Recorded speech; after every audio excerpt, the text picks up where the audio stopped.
তো হ্যাঁ guys, India অবশ্যই হেরে গেছে কিন্তু এএফসি এশিয়ান কাপের গ্রুপ স্টেজে থার্ড ম্যাচ সিরিয়ার এগেনস্টে কিন্তু 1-0 গোলে হেরেছে। অ্যান্ড তাদের কিন্তু লাস্ট চান্স ছিল, অ্যান্ড লাস্ট চান্স কিন্তু তারা হারিয়ে ফেললো।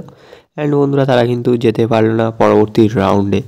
অ্যান্ড এক্ষেত্রে কিন্তু ভাই তিনটে ম্যাচ খেলেছে, তিনটে ম্যাচের মধ্যে 6টা গোল খেয়েছে, একটিও গোল স্কোর করতে পারেনি, প্লাস কোনো পয়েন্টও পায়নি। ঠিক আছে, তো কোচ কিন্তু ভাই আমাদের সোশ্যাল মিডিয়া অ্যাট্রাক্ট কোচ আর কি বলে দিয়েছিলেন যে হোপ রেখো না ভাই।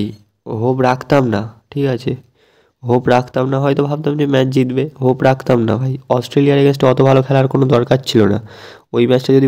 তো বন্ধুরা, এবারে আমি বলবো কিন্তু রাহুল বেকের কথা। তো রাহুল বেকে ভাই সিরিয়াসলি ম্যাচের 1.5 মিনিটের মাথায় তুমি সেন্টারের কাছে উঠে গিয়ে ফাউল করে ইয়েলো কার্ড কনসিভ করছো। তুমি দলের মেন সেন্টার ব্যাক, এটা মাথায় রাখো। সিরিয়াসলি এইসব প্লেয়ারদের চেঞ্জ করা উচিত ইমিডিয়েটলি। মানে কি বলবো, যাচ্ছে তাই অবস্থা পুরো মানে টিম। তো এরপরে অবশ্যই কথা বলবো নাওরেম মহেশ সিংয়ের কথা, না বললেই নয় ভাই। নাওরেম মহেশ সিং কিন্তু টপ নচ পারফরমেন্স করেছে সিরিয়ার ম্যাচে, তো আউটস্ট্যান্ডিং খেলেছে। এক্ষেত্রে ড্রিবেল করছে 1 ভার্সেস 1-এ আর কি বিট করছে, ভাই দারুণ খেলেছে। তো নাওরেম মহেশ সিংকে ফার্স্টে কী করলো, লেফট উইং থেকে সুইচ করে রাইট উইংয়ে নামালো। ঠিক আছে, রাইট উইংয়ে দিয়ে তারপরে কী করলো, সাবস্টিটিউট করে নিল। তার বদলে কে এলো ভাই, উদান্তা সিং, যে ভাই 26 জনের স্কোয়াডে ডিজার্ভ করে না, সে এলো নাওরেম মহেশ সিংয়ের জায়গায়, যে কিনা অ্যাটাকিং লাইনের টপ পারফর্মার এই ম্যাচের। তার বদলে উদান্তা সিং, ভাই সাপ, মানে কোচের মাথায় কী প্ল্যান চলছিল আমি নিজেই বুঝলাম না। ঠিক আছে, তো সিরিয়াসলি এরপরে অবশ্যই কথা বলবো সুনীল ছেত্রীর কথা। তো এখানে আমি অবশ্যই বলবো সুনীল ছেত্রী স্যারের কোনো দোষ নেই। তো সুনীল ছেত্রী স্যার কী করবেন ওই পজিশানে, মানে বয়সটা দেখতে হবে ভাই, 39 বছর বয়স, 39-40 বছর বয়সে কেউ ইন্ডিভিজুয়াল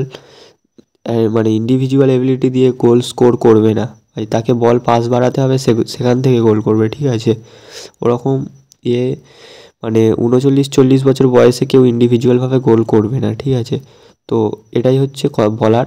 অ্যান্ড এরপরে অবশ্যই কথা বলবো যে সন্দেশ জিঙ্গানের যে চেঞ্জটা তার সেই ব্যাপারে। তো সন্দেশ জিঙ্গানের বদলে ভাই তুমি কাকে আনছো, নিখিল পূজারিকে।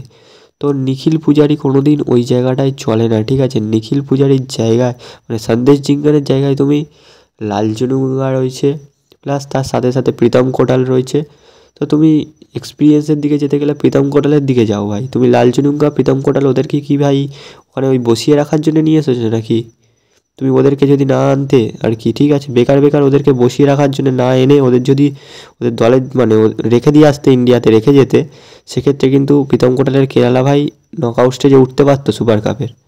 ভাই তুমি ওদের দুজনকে কি বসিয়ে রাখার জন্য নিয়ে গেছো, আমি এটা সিরিয়াসলি বুঝলাম না। ঠিক আছে, সো বেকার বেকার ওদের দুজনকে নিয়ে যাওয়ার কোনো দরকার ছিল না। এবার বন্ধুরা, অনেকেই কিন্তু কমেন্ট বক্সে জ্ঞান দেবে যে ওসিআই পিআইও প্লেয়ার আনা দরকার।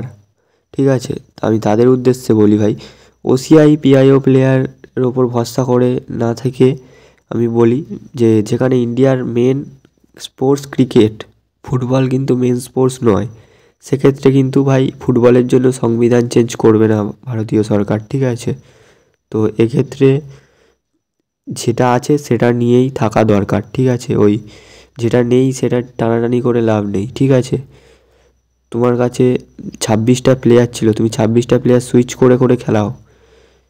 ঠিক আছে, তুমি ওই ওসিআই পিআইও সব টানাটানি করে লাভ নেই। আর কোচের তো ভাই মানে কিছু হলেই ভাই একটা করে অজুহাত রেডি আছে, প্লাস তার সাথে সাথে ভাই সোশ্যাল মিডিয়া তো রয়েইছে ভাই। কি বলবো, সিরিয়াসলি সোশ্যাল মিডিয়াতে সবসময় অ্যাক্টিভ। ঠিক আছে, সোশ্যাল মিডিয়াতে প্রচুর অ্যাক্টিভ রয়েছেন তিনি। তো তার সাথে সাথে কিন্তু অজুহাতও তার রেডি রয়েছে। সিরিয়াসলি ভাই আর কিছু বলার নেই। তো ভিডিওটা এখানেই শেষ করছি, দেখা হচ্ছে পরবর্তী ভিডিওতে। অ্যান্ড বেশি কথা বলারও মুড নেই আজকের, তো ভিডিওটা এখানেই শেষ করছি। যতদিন বাঁচবো ভারতীয় ফুটবলকে সাপোর্ট করে যাব অ্যান্ড লড়ে যাব ভারতীয় ফুটবলের জন্য। তো জয় হিন্দ, বন্দে মাতারাম, দেখা হচ্ছে পরবর্তী ভিডিওতে। Thanks for watching.